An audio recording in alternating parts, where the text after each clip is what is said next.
W, to say the least. It was a frenetic pace out there, and at times a little wild. For us, 23 turnovers. I think I'm seeing turnovers in my sleep.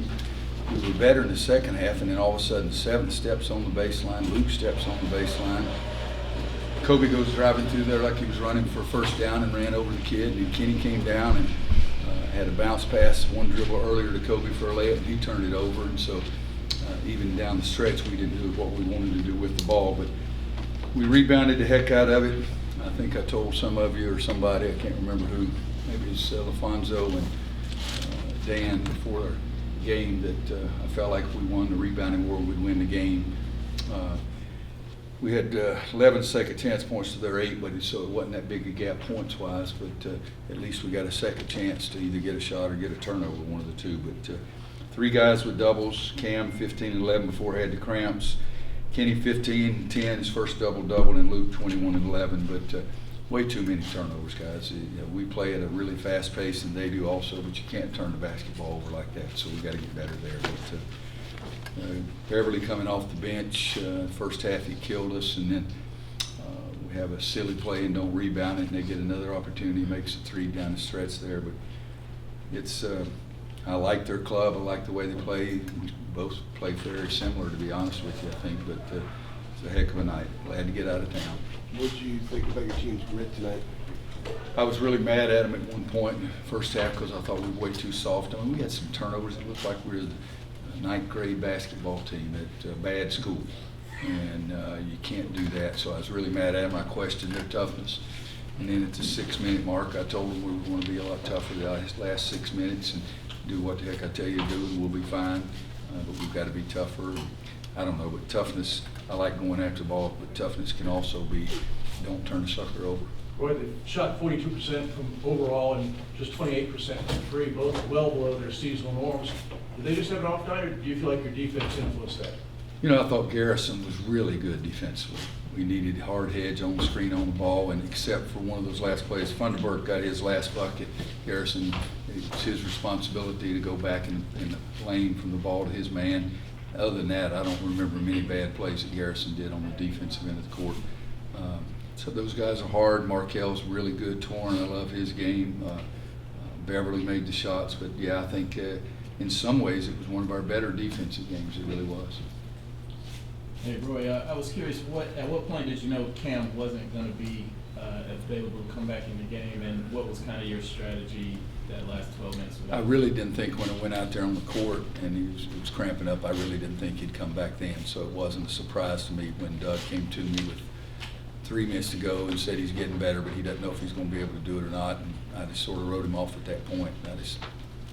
It's hard sometimes, those cramps. You can go out for 30 seconds and then you got a perfect wide open jump shot and you start to plant and then you fall down on the floor and drop the ball and the other guy goes down and dunks it. So I've never given much an opportunity for guys to come back in a game after that, to be honest with you. But and then after that, we tried to think who was our best 5 defenders.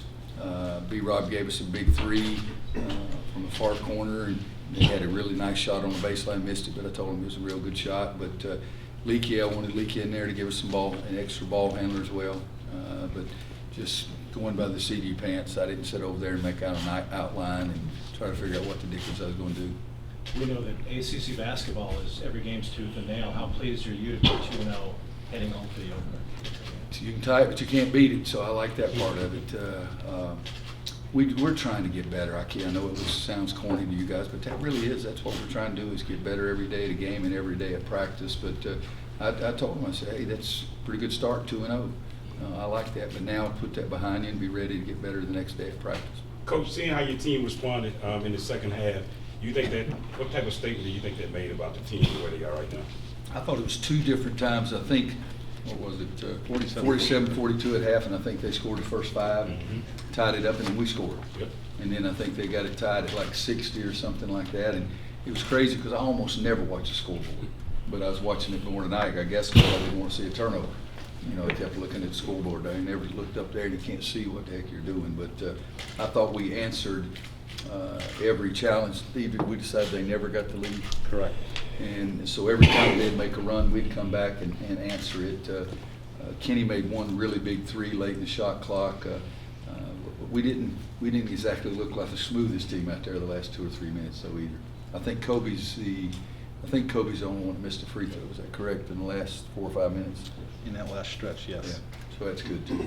Roy, you've harped on the need for your wing guys to rebound the ball. With Kenny and Cam doing what they did tonight, he's going to speak to that and what they brought. Well, one thing is we missed a lot of shots, and so did State, so there's a lot of rebounds to get. But it's a fast-paced game and a lot of possessions. I don't know how many possessions. I don't have that chart here with me, but a high-possession game, you're going to get more opportunities. Cam had 11 and didn't play ever. When was it when he went out? 11 minutes, 12 minutes. 11, 12. So he had that many rebounds and didn't play the last 12 minutes. But Kenny got 2 or 3 really big-time rebounds and went after the ball and really got it. We need that. We don't have a Kennedy Meeks, Isaiah Hicks, Bryce Johnson that balls just seem to fall to. Anybody else? Yeah, 3 players double and 5 players scored double figures. Who do you think was your best player tonight, considering all the different big plays? Oh, I'd be silly. I'd go with Garrison because I thought he was sensational defensively. He missed a couple, but he's 5 for 5 from the foul line. He's 5 assists, 0 turnovers, 11 points. He's not even one of the guys that had the double figures in rebounds. But I think Luke made some big time shots for us. Kenny made some big time shots. I think Kobe was important on the offensive end, but I'd say Garrison. That's my pick anyway, without looking at the tape. Roy, Garrison had a similar game on Saturday at Pitt. Is the light starting to come on more for him? I hope so. Hope he stays on. I told Leakey in 7th and Kobe they better watch out because Garrison last 2 games is 10 assists, 0 turnovers. I may play his buddy at the point guard. Thanks, our locker room's open.